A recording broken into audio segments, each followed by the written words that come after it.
Hey guys, welcome back to the channel. This is how to invite team members to Clickup. So guys, first thing that you will do is simply go to one of your dashboards. So just simply click on dashboard over here on the left side of the screen. And from here guys, you will have the list of all of your dashboard.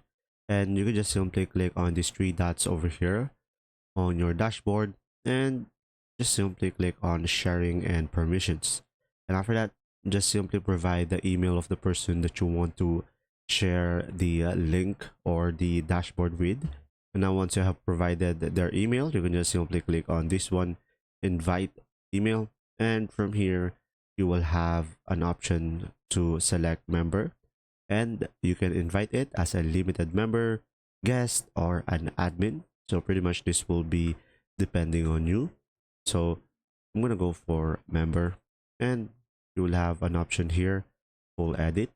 You can give this person an edit or full edit. And after that, you could just simply click on send invite. And from there guys, an email will be sent to them and they should be able to see what's in your board. And there you go. If this video was helpful, please like and subscribe, and thanks for watching.